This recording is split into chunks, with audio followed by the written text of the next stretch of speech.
Bonjour, aujourd'hui on avait prévu à la base de vous parler de ça, Remember the Titans avec Denzel Washington, et finalement le DVD n'est pas passé, alors on va vous parler d'un film de Hong Kong.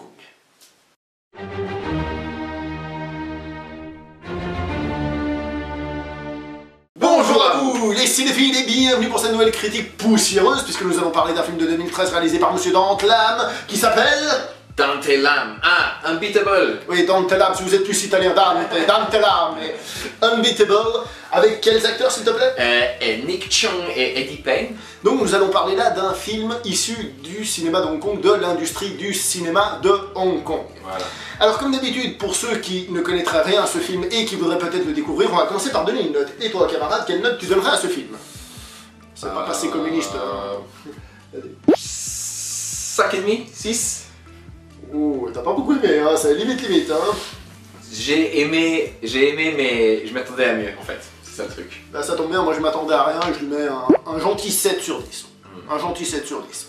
Ouais, c'est ça que j'ai trouvé ça marrant parce qu'on a commencé avec toi, je te voyais pas trop chaud, Ouais. et puis finalement à la fin t'étais content, et moi qui étais là, oh purée ça fait longtemps que je voulais voir ce film, et finalement j'étais là, bon ça va, mais c'est assez bien terminé donc j'étais content. Comme quoi les attentes par rapport à un film, ce qu'on prévoit, ce qu'on espère, l'espoir qu'on a dedans, etc. Moi je m'attendais pas à grand chose.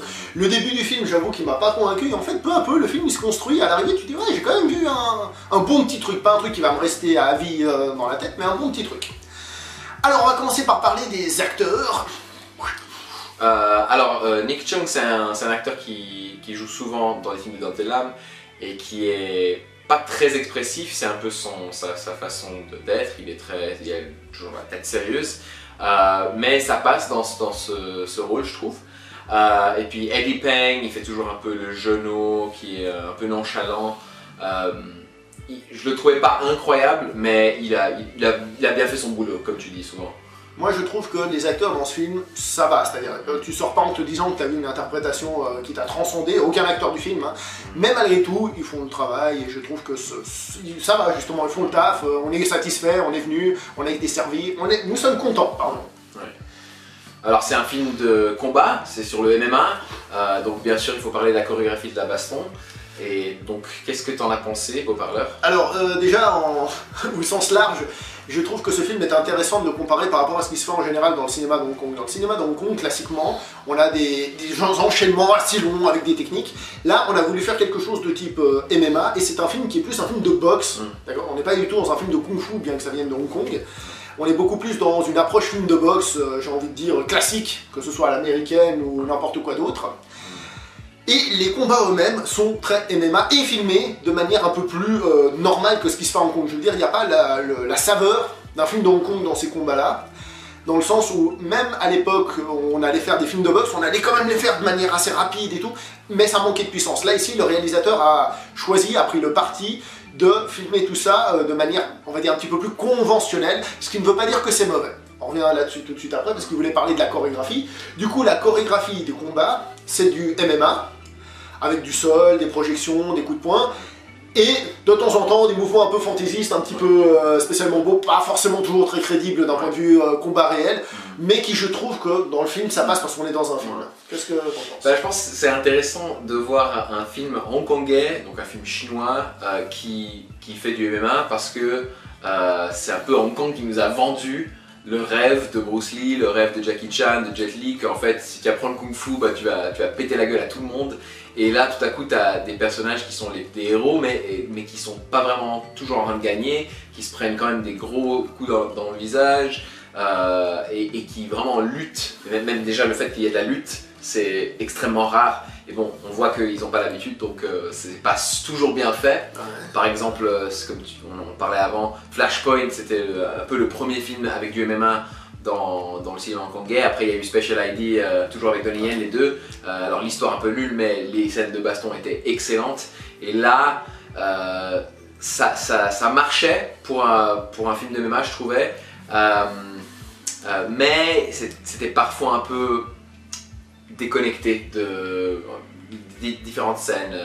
Bon, c'était intéressant de voir les changements de caméra. Quand tu dis là, tu dis dans ce film. Hein, dans ce film-là, ouais.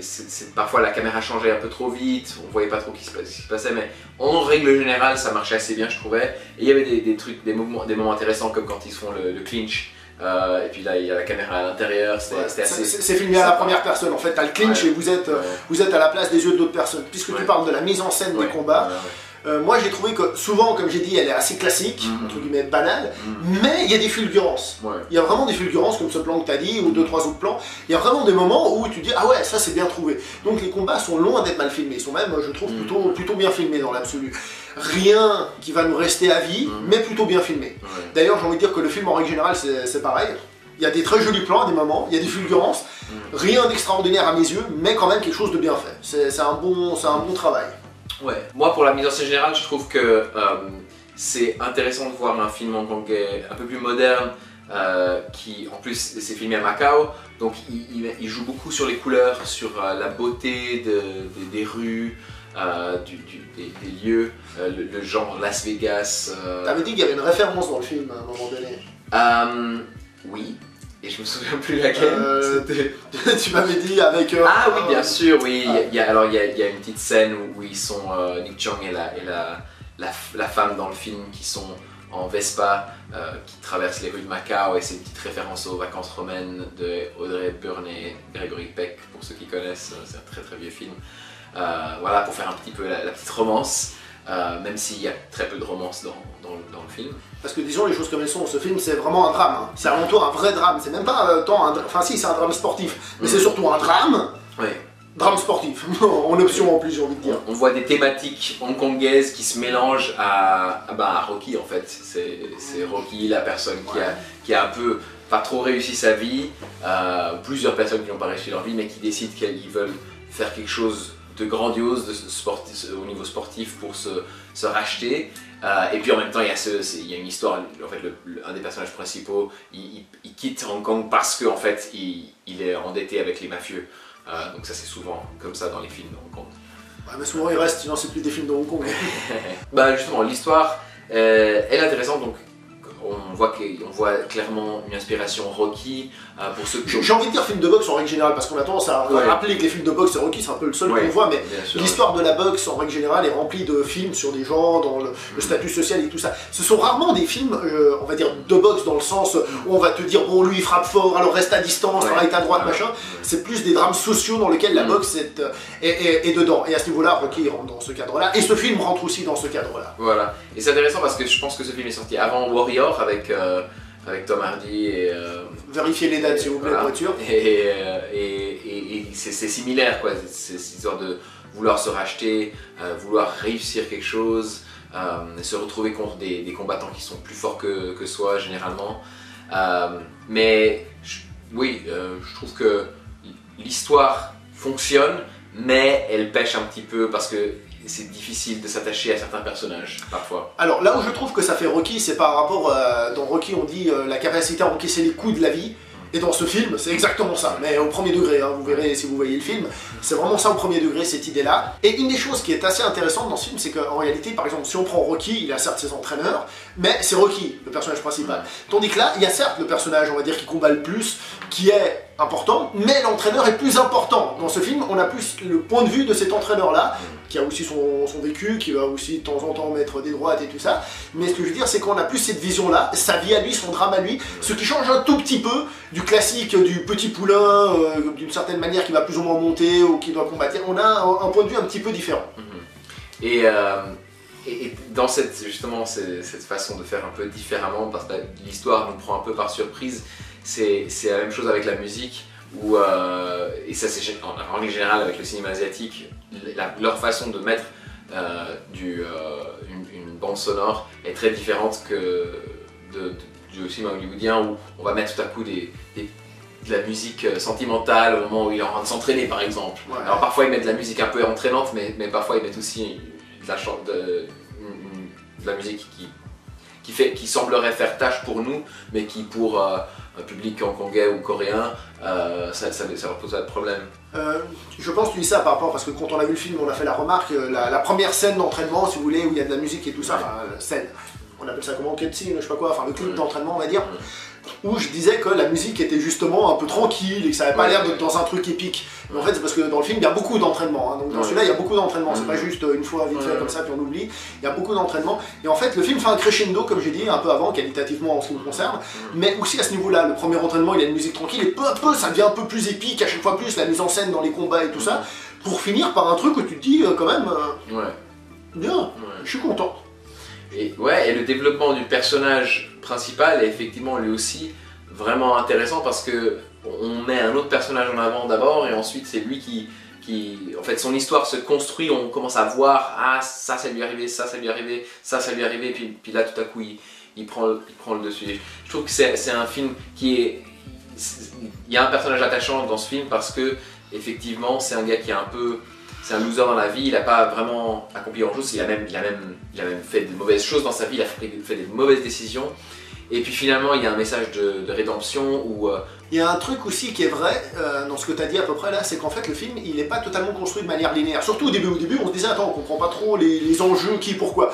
Parce qu'en fait on nous présente un truc, on a un flashback, on revient, et en fait peu à peu, dans le déroulement du film, les éléments se mettent en place, alors ça dure pas tout le film, hein, c'est surtout le début, mais les éléments se mettent en place, et ça prend un petit moment, et je trouve ça intéressant plutôt que de nous raconter, tout de nous le cracher à la figure d'un coup, c'est quelque chose qui est plutôt maîtrisé dans le film.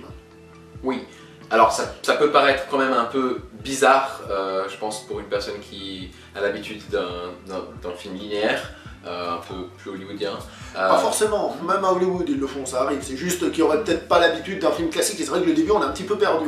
Je pense pas que c'est fait de façon parfaite tout le temps, mais ça fonctionne. Alors au début on est un peu perdu, mais une fois que ça prend, tu dis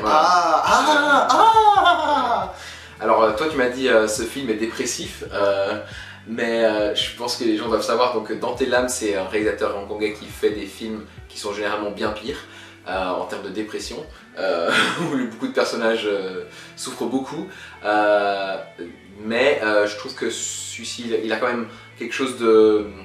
ça apporte un peu de joie à différents moments, il y a des moments attachants, des moments touchants. Alors je tiens juste à préciser, si vous avez peur qu'il vous spoil avec ce qu'il est en train de vous dire, justement on a eu un débat, parce que la fin, c'est pas qu'on sait pas, mais il y a une espèce d'ouverture à interprétation, je vais pas vous en dire plus, donc je rentre pas plus dans les détails, mais il y a peut-être une interprétation personnelle à avoir à la fin qui fait que, voilà. D'accord. Lui il a un point de vue, moi j'en ai peut-être un autre. C'est moi qui ai raison bien sûr. Je le banne de la chaîne, tac, c'est réglé. Alors pour conclure, en ce qui me concerne, c'est ce qu'on a déjà tout dit, hein, c'est un film qui est bien fait dans l'absolu, c'est pas extraordinaire à aucun niveau, on a dit la construction qui est pas linéaire, on a dit la mise en scène, on a dit plein de petits trucs, c'est pas parfait, pour moi il n'y a rien qui est parfait. Par contre ça se construit peu à peu, il y a quand même des flashs de qualité, d'accord, des trucs où au bout d'un moment ça fait boum boum, et on se dit ah ouais ça c'est bien fait, oh ça c'est vachement bien foutu. Et le film il monte, et à la fin on arrive quand même à un truc où on se dit j'ai vu un truc carré, solide, mais c'est clairement pas un film qui va me rester profondément. Moi j'ai toujours des grandes attentes quand je regarde un film asiatique et puis souvent c'est un peu... Il faut savoir que quand on regarde un film asiatique, souvent on n'est pas d'accord, lui il adore et moi je sors un peu ouais non mais attends ce film là il est très moyen quand même. Bah là c'est l'inverse. Voilà pour une fois. Voilà. Mais il est agréable à voir, il est agréable à voir. Ouais. Est-ce que c'est un film que tu pourrais recommander à quelqu'un? Quelqu'un qui te dit ah j'aime bien le film de boxe par exemple, est-ce que tu en as un à me recommander? Est-ce que tu pourrais lui recommander celui-ci? Ah bah justement, moi je dirais plutôt de regarder celui-là, je conseillerais Fists of Legend, un film coréen. Donc Fist au pluriel, pas comme Fist of Legend de film avec voilà. Jet Li. Ou bien justement en termes de film asiatique d'arts martiaux, voilà, Fists of Legend il est très très bon. Lequel là? Fists of Legend. Voilà. Ok. Et au niveau de boxe, tant qu'on y est, on profite aussi un petit film coréen que vous pouvez aussi regarder qui s'appelle Champion, qui parle de l'histoire vraie d'un boxeur qui est mort sur le ring. Ça c'est un petit bonus en plus. Quelque chose à ajouter sur le film? Bah si on parle de film coréen de boxe, je vais parler de Crying Fist, film excellent de Ryu Seung-wan. Voilà, un film aussi de boxe à regarder en Asie. Ouais, absolument. Et il y en a sans doute d'autres, mais voilà, comme ça. On va s'arrêter là pour cette vidéo, je propose. Ouais. Alors qu'est-ce qu'ils doivent faire? Bah ils peuvent regarder s'ils veulent, Unbeatable. Oui non mais pour la chaîne, voyons, la promo. Ah pardon, excuse-moi. Je vais le virer. Souscrire. S'abonner. C'est la même chose. Faire sonner la sonnette. C'est quoi les autres trucs? Je suis pas encore habitué à YouTube là. Liker, ne pas liker, partager, et puis voilà.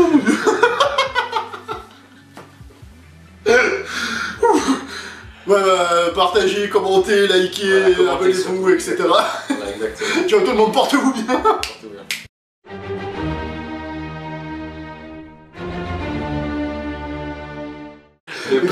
Ne pas liker.